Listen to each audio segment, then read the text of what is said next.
Hello, everybody, and welcome again to another episode of the Risk Matrix with Mr. James Junkin. Roll Tide. I'm so glad we're done with 2024. It didn't end up like I wanted it to, but hey, that's football, right? On to 2025. We will see somebody in the college football playoff. If we don't, my head will explode. We might film it right here on the Risk Matrix. Just my head exploding. So there's James and myself, Dr. Martin. We host the Risk Matrix, and we bring on different guests every week to talk about things that have meaning to you as safety professionals and risk management professionals, and from all walks of life. So this week we have on Chris Detillier. Hi, Chris. How's it going? Good morning, everyone. Good morning. And he's going to talk about some professional services and how that works within helping small companies. But first, we'll have a word from our sponsor.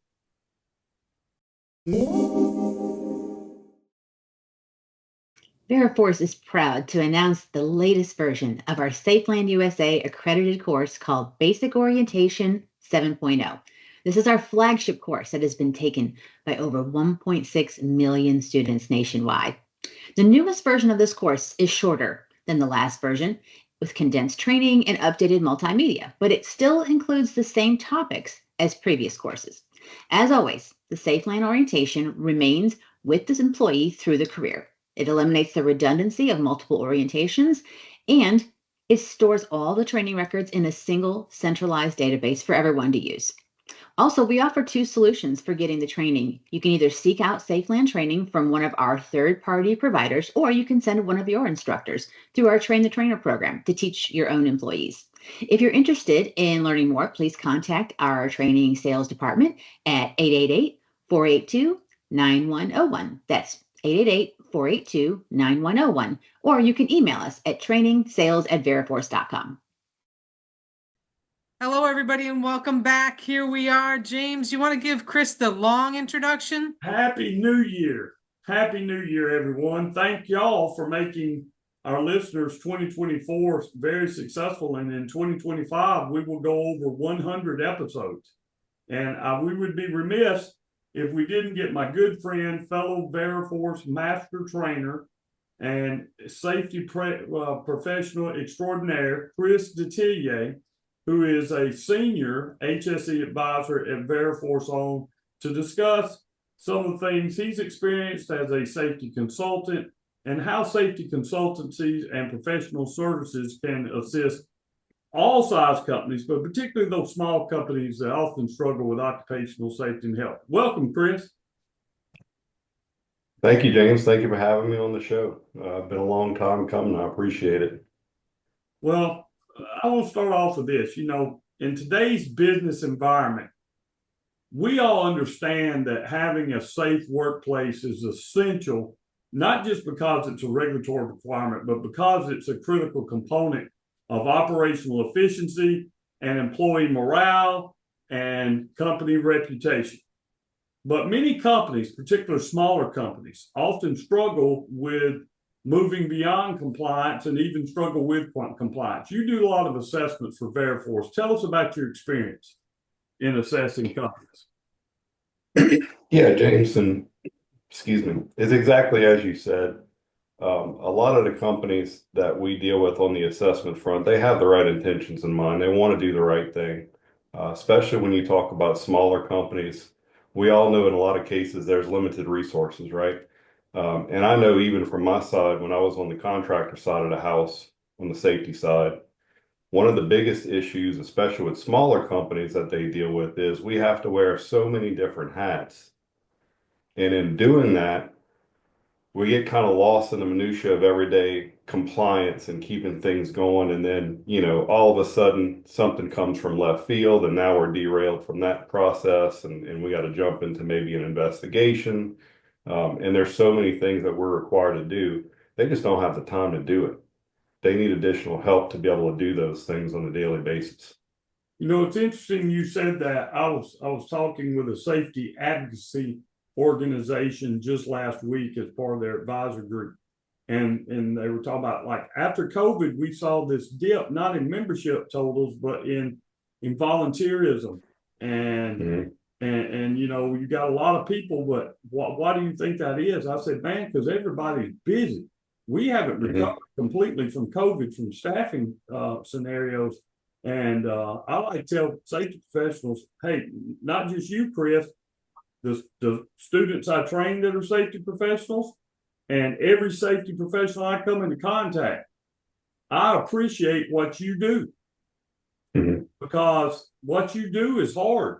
Man, you've got just getting an employee onboarded. You know, you got to get them in, you got to get them drug tested, you got to get them through a safety orientation, maybe some specific training if they're going to be working at heights or going into confined spaces, things of that nature. Then you've got to get them out on the job site. You got to go do job site inspections.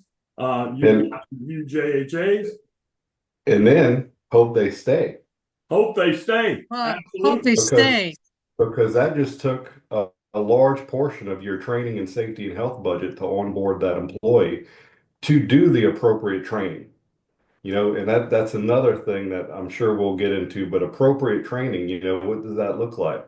That may not be just a 3 or 4 hour orientation and hey, go to work. That's going to require some additional trainings, some specific and job specific trainings that are going to need to be done, some compliance training. All of those things are going to take time and resources. And again, all of that's just pulling away from that company safety person that's in that office, right? And then, so Chris, let me ask you this. Go ahead, Dr. Mark. I was just going to say, let me ask you this. I mean, you're going in, you're assessing companies, big, small, medium size, whatever. And when you start to see these gaps, right? Whether the gaps are big or small, I'm assuming with some of the smaller companies, you might find that they have nothing. How does the conversation start so that you know, professional as yourself doesn't scare off a company into making improvements in their safety and risk policies and training? Well, James may not like this analogy, but it goes back to the old saying, how do you eat an elephant? Roll Tide, right? Roll Tide. That's one bite at a time, right? So, and that is true. You have to look at the scale of the contractor you're working with. We don't want to throw everything at them in one time, but having a discussion of what the gap is. And like you said, that may be there's nothing, right? So of course, if there's nothing, the first thing would be, hey, you need to develop some policies, some programs, right? And again, that's something that third-party safety personnel can assist with, like James, yourself, professional services team with Veriforce. There's thousands out there that can help with that. The one thing that I always push to the contractors is don't just throw that out there and sub it out. You need to know what's in those programs and policies. So that's the basis, but work with that consultant. Make sure you understand what they write in there. Make sure that you're able to do it, right? Because that's another thing. And that's something we see a lot of times is most of the companies we deal with will have a policy in place and it meets all the requirements. But when we start looking at implementation, half of those things are not being implemented because, hey, that program's good, right? It meets compliance. We got it. We can say we have that. But once you have that written in a policy, now you have to do it. You better be doing it. You better be doing it because when OSHA comes calling or people start subcontracting to you, they're going to ask. They're going to want to see implementation. So yeah, I agree with that. You know, I'll say this, because that really gets down to why do I hire a consultant? You know, it's expertise and knowledge. Thank you for my time and advice. And you were very kind in what you said about you look at policies and procedures and most of them are compliant. See, my experience is something way different. And it's most of them are only written to meet some sort of pre-qualification standard, right? Which is the lowest bar that there is. So writing policies and procedures is hard. There is not a class that I've had, grad school through my doctoral program, where you're taught how to write good policies and procedures, technical writing. And this is what we're going to build the foundation of our safety management system on. So that would be a reason for hiring a consultant that's good at technical writing to be able to give you not only from a compliance standpoint, but an executable policy and procedure that becomes the roadmap for safe work. Now, here's what I also find. Companies get a set of policies and procedures, right? Either they wrote them internally, or most likely they purchased them, or they associated the services of a consultant. They used them in pre-qualification software. They passed that software and they've never looked at it again.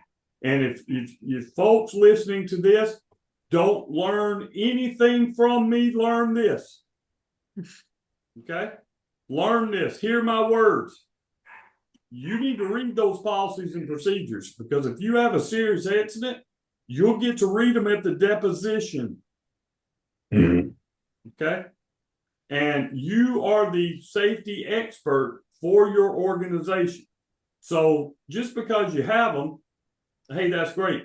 Do we know what's in them, and are we executing those policies and procedures, and are they generic, or are they company specific that we utilize out on a daily basis? So that'd be one reason I think you would hire a consultant, Chris, is to set the foundation of safety management system.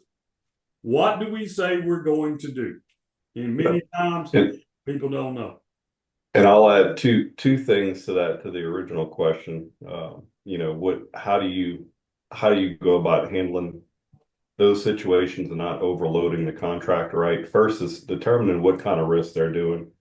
There's tons of things. I know James uses the example of, access to medical records and some of these programs and policies that OSHA requires. Those things, maybe they're important, right? They're important, but are they going to kill someone, within the next week?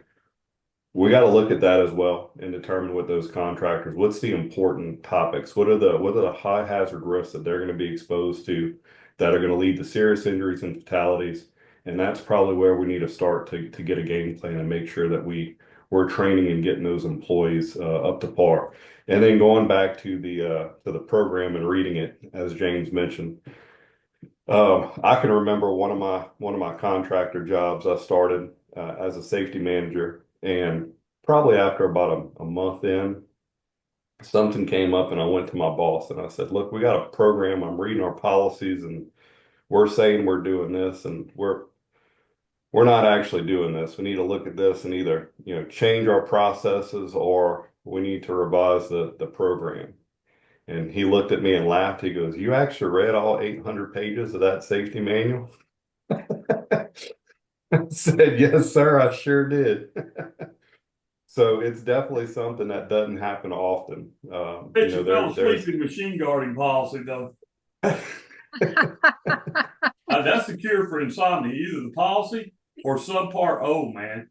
Here's the thing, though, guys. I mean, if you're falling asleep reading your machine guarding policy, one of two things are happening, okay? Either you have a really, really complex system in which machine guarding is critical, okay?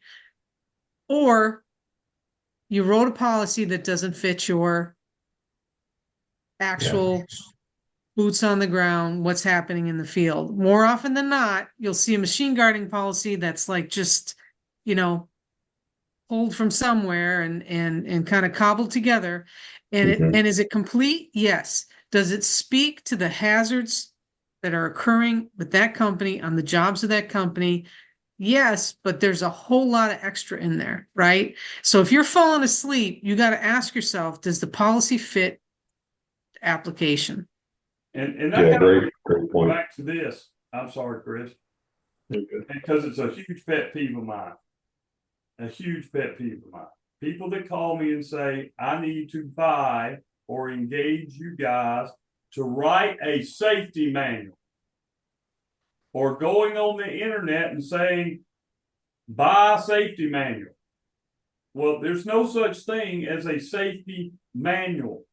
Hey, let me illustrate. You go in confined spaces, yes or no? If you do, you need a confined space policy. If you don't, you wouldn't need it in there, right? Because it's not applicable to the work we do. Qualified electrician policies. Hey, if you're not an electrician, a bona fide, certified, qualified electrician, you don't need that stuff.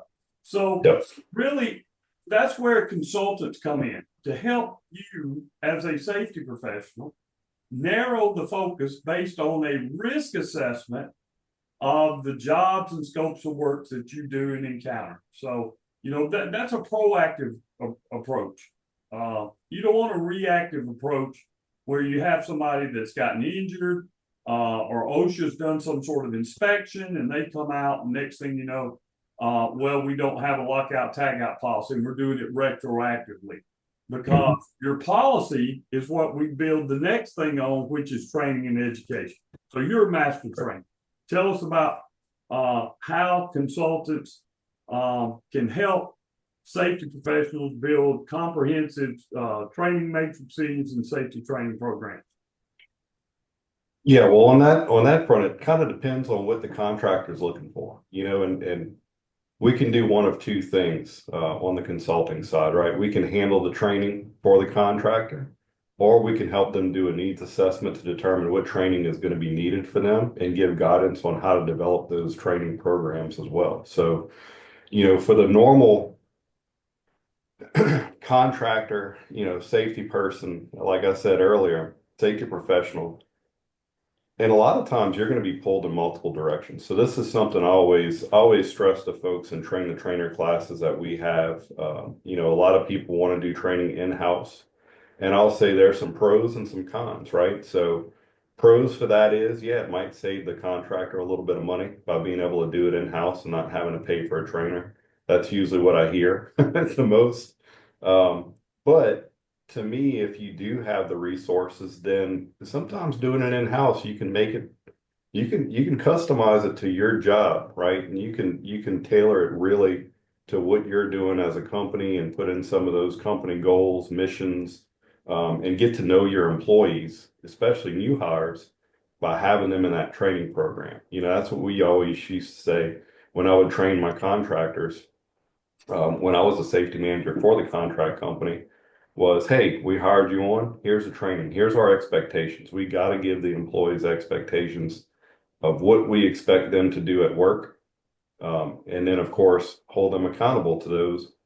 But I also would tell them, you're also in here. This is part of your interview. We want to get to know you. We want to make sure that you are a good candidate for the job. And then also we can build a relationship with those employees while they're in that class before they go out to the workforce.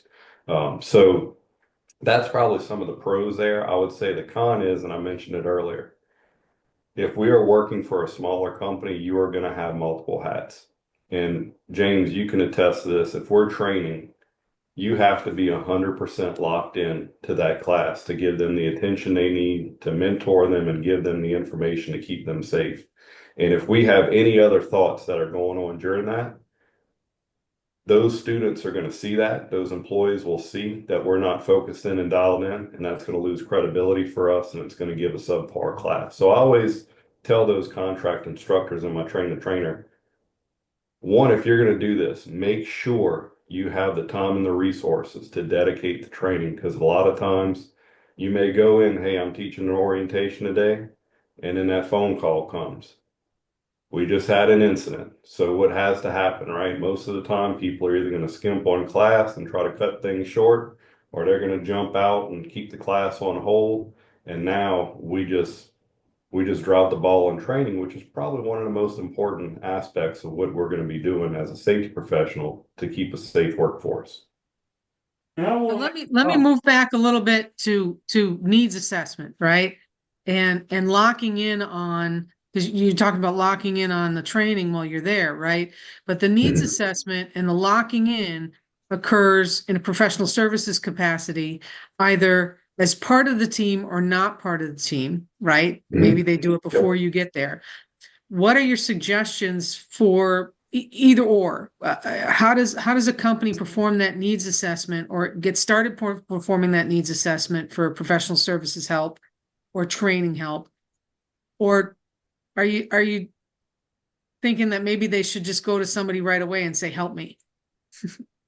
I think it depends. It depends on the level, the experience of the safety professional within that company, right? When we talk to several companies, contractors, safety professionals, you know, around the workforce, and there is definitely the person that just got involved that's just learning in that role, and then they have the CSPs and someone that has 20 years of experience in safety. It depends on what they understand and can handle, and being honest about that, honestly.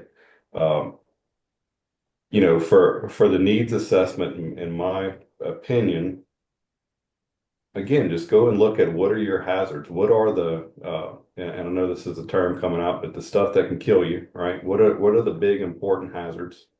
The stickies. We need to look at those life-saving rules and determine, which one of these apply to us. What do we need to focus our training in? What are we doing? We're a scaffold company. Well, we probably need to focus on scaffold training as one of our main components in fault protection, right? I don't want to waste a ton of time talking about confined space. But do they need to know about that? Yeah, because they might work around those. They may be able to stop work for someone who's going into a hazardous situation. So that's something that the company, working with a consultant, I would say the biggest thing, and this whole point is, if you're going to work with a safety professional consultant, it's not just hey, James, do this needs assessment for me. Be involved, right? Because even with me, I don't know exactly what your employees do, but you do. But if we work together, I can determine what you're doing, and then we can put together a good training plan for those employees. Chris, this is our first episode in 2025. You done got on another pet peeve, right? Oh no. Safety Oh no. number one. Number two, just because the course title says confined space, lockout, tag out, fall protection, whatever, does not mean it meets the OSHA regulations for training as found in the standard or in the OSHA publication 2254. And I'm telling you, based on my assessments that I performed on behalf of Veriforce and other entities, what I routinely find is if we're doing any training, and that's a big if, beyond an orientation or beyond an OSHA 10 or OSHA 30, generally it's online. It may even meet what I would consider to be an awareness level course, but it's not even getting anywhere near what's required for the regulation. And you'd be surprised, or maybe not surprised, how many people think that OSHA 10 and OSHA 30 is training. It is not training. I'm an OSHA 500 instructor, an OSHA 501 instructor, an OSHA 5400 instructor, which is maritime.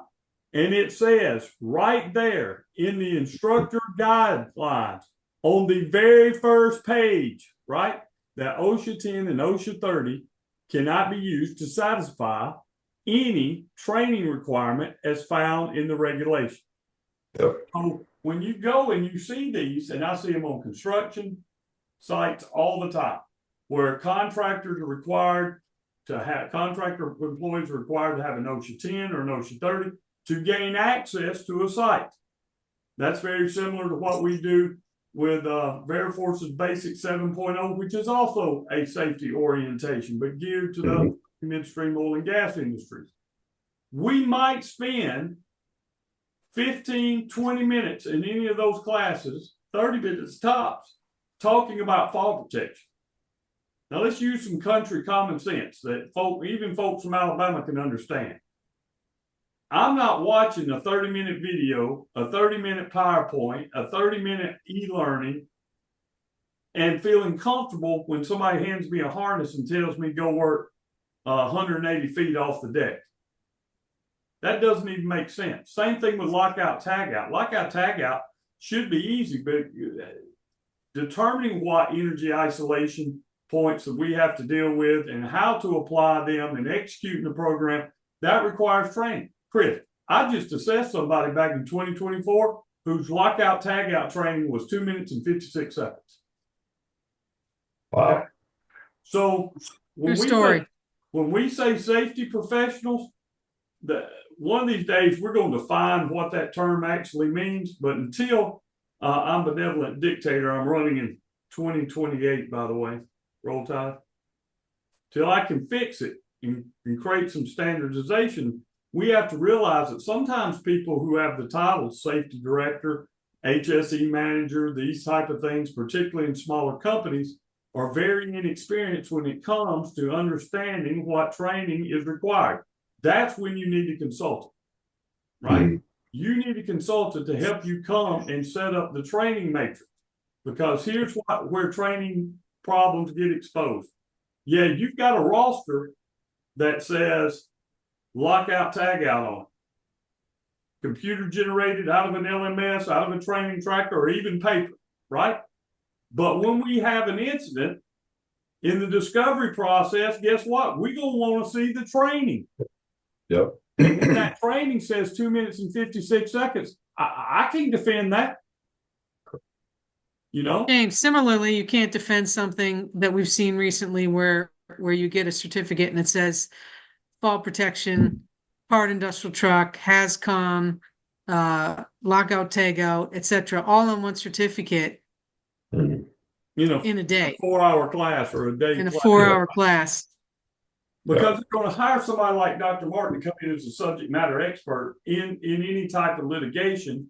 And she's going to have to say, based on my experience, industry norms, and the training requirements as found in OSHA publication 2254 and in the standard, there is no possible way that this class was taught in the confines of what is required by OSHA. Now, OSHA doesn't come out, well, I don't want to say doesn't.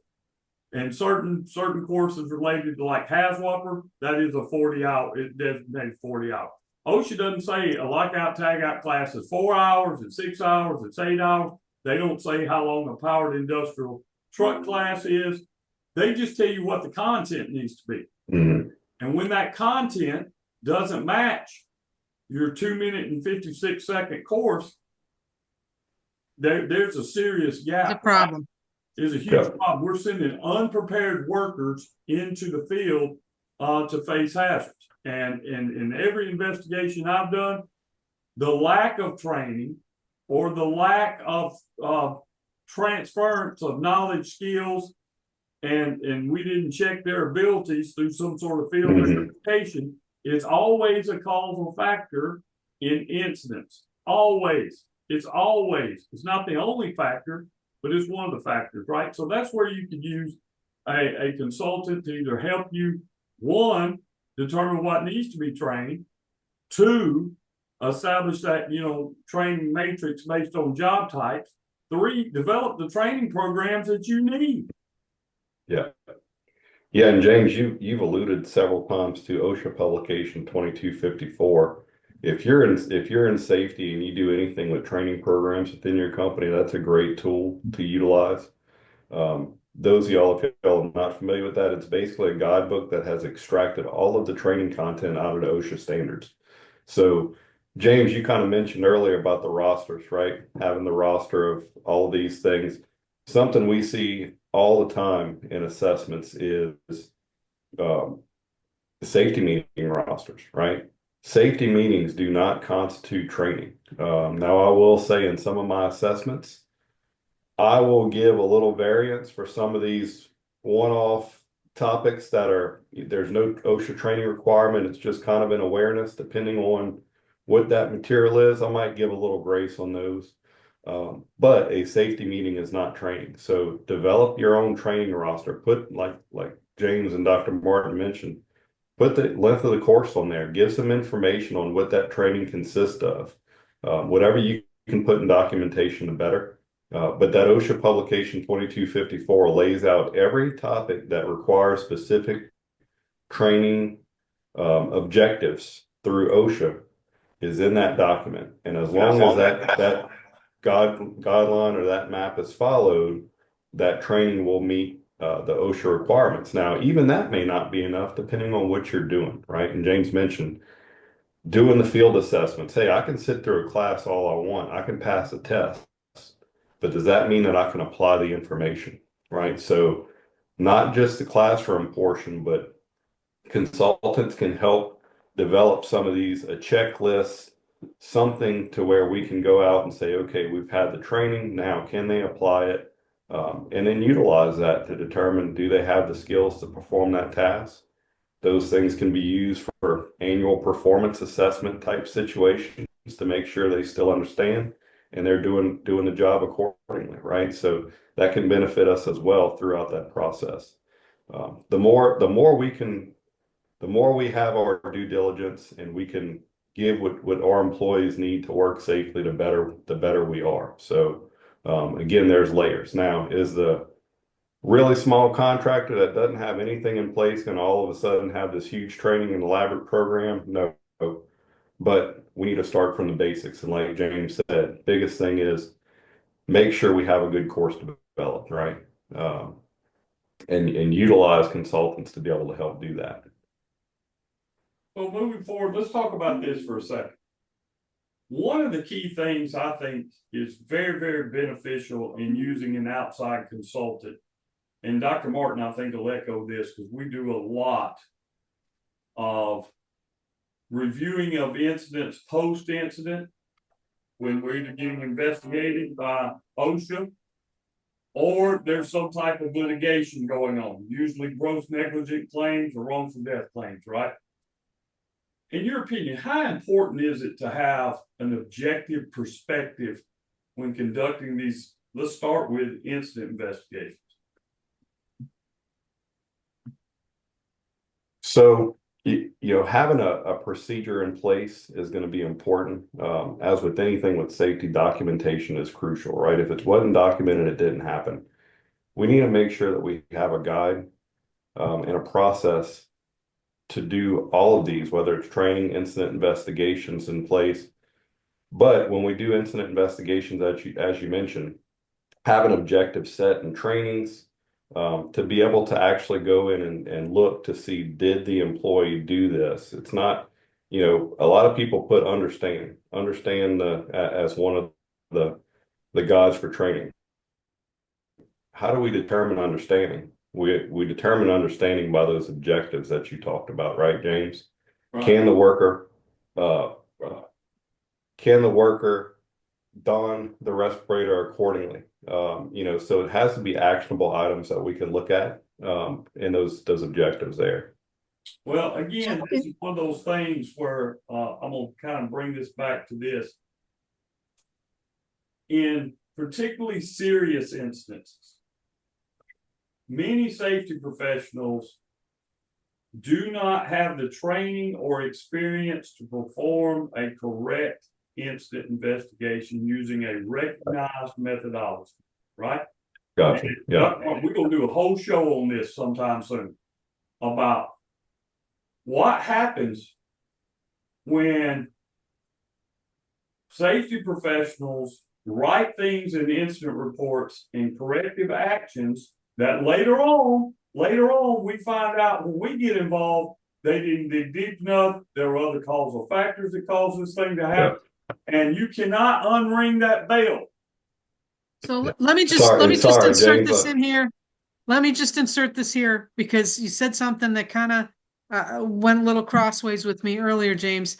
If it wasn't written down, or actually it was you, Chris, if it wasn't written down, it didn't happen.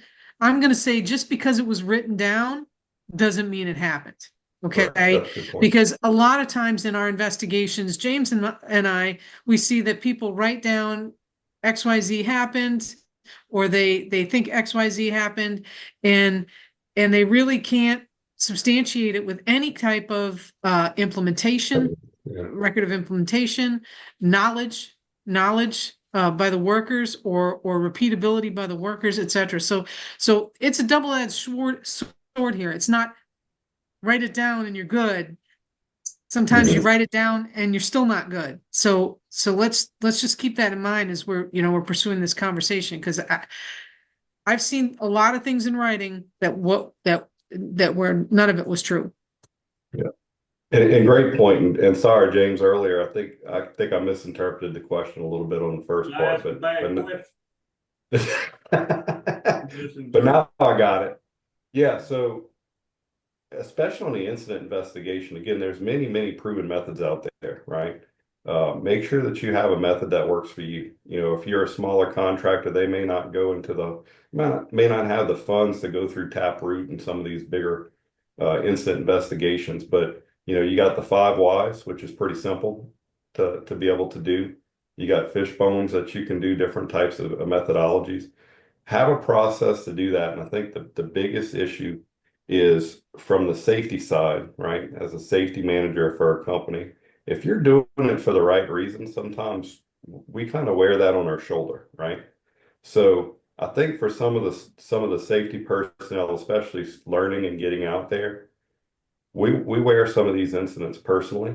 And there's always going to be that in the back of our mind of, man, I tried to do everything I could in that situation. So I feel that sometimes that's why we get that tunnel vision and we don't really go deep into what could we have done as a safety manager on the management side of things, and we want to blame the worker, right? Always have that open mindset and think, you know, when something went wrong, the first question I always ask is, what could I have done differently in that situation? And as a safety manager or management, that's what we got to do is say, okay, yeah, that worker maybe used that tool improperly, but why was that? We need to start digging down and saying, what could we have done to either better prepare that worker?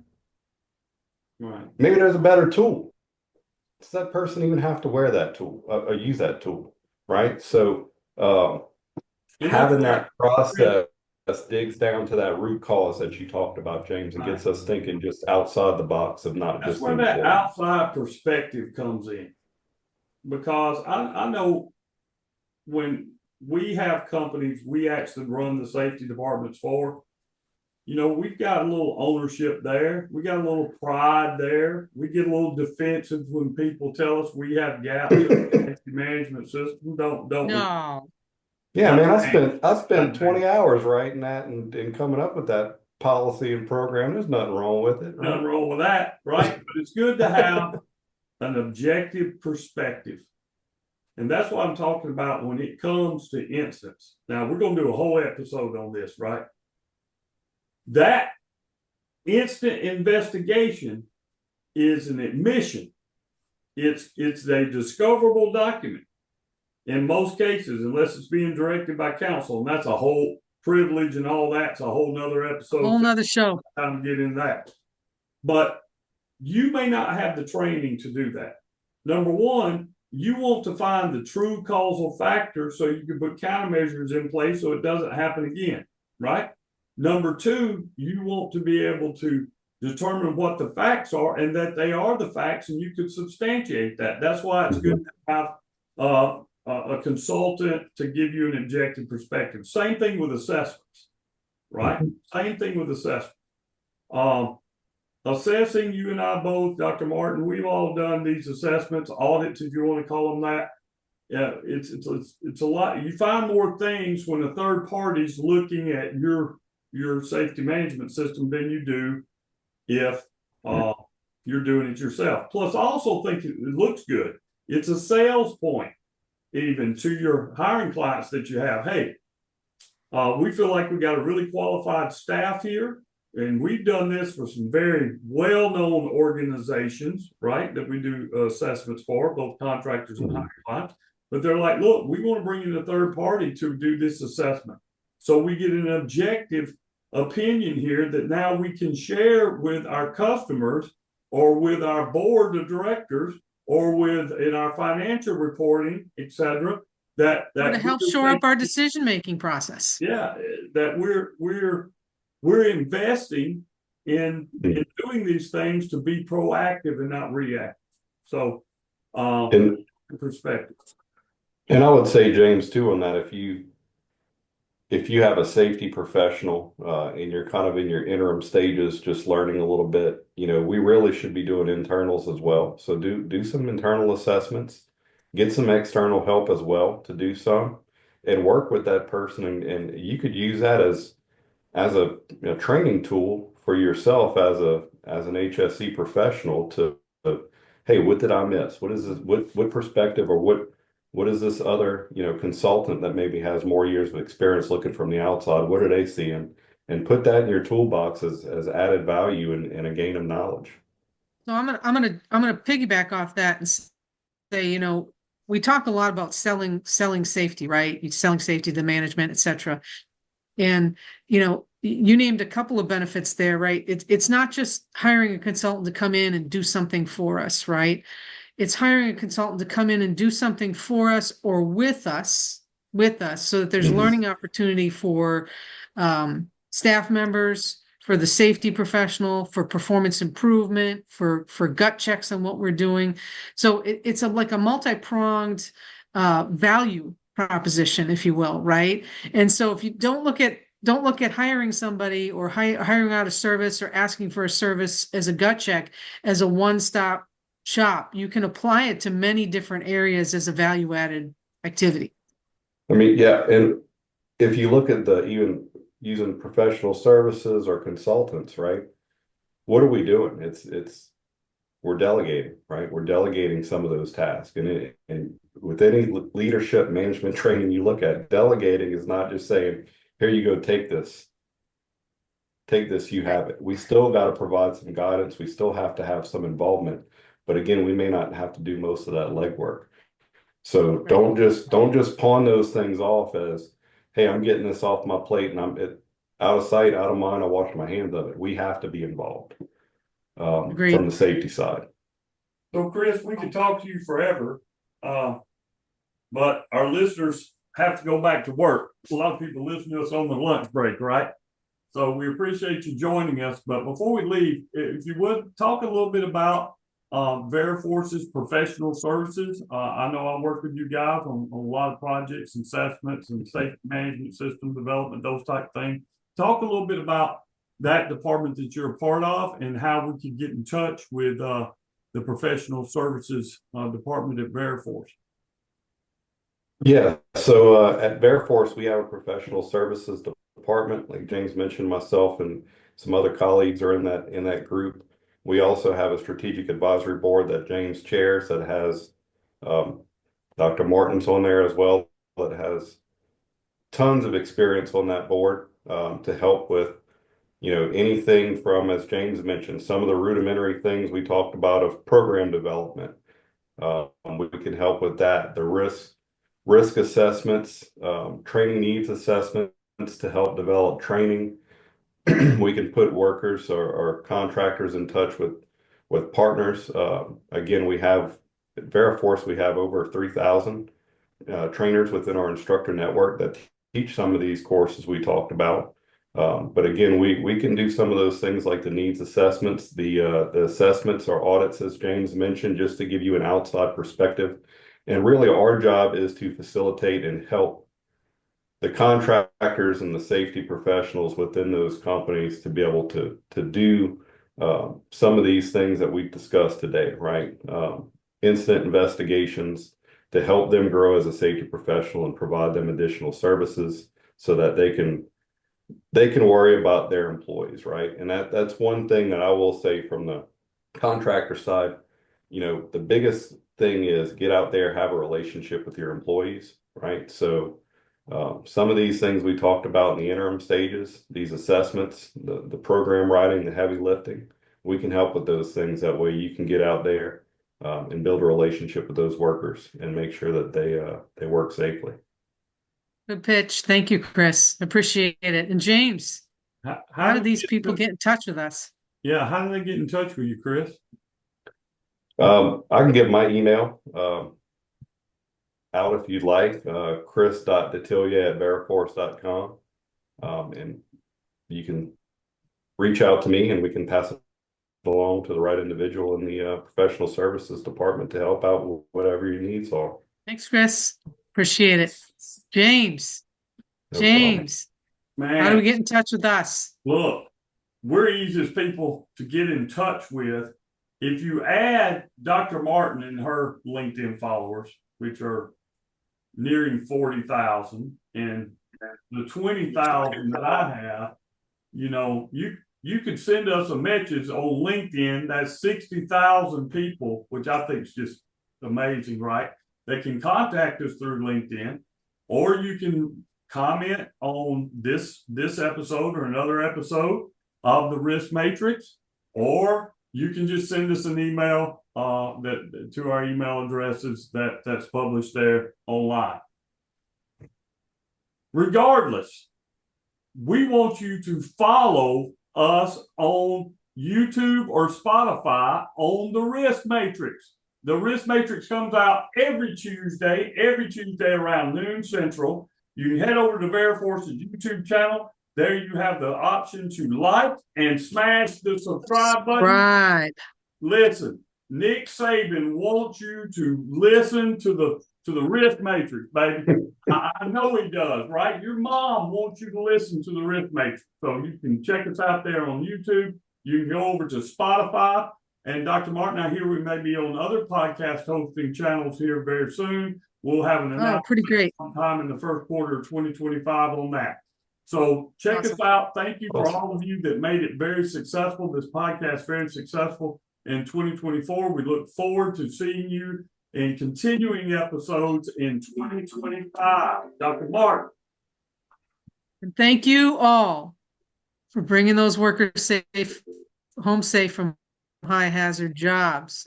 Roll Tide. Roll Tide. Till next time, y'all keep bringing the workers home safe. Out.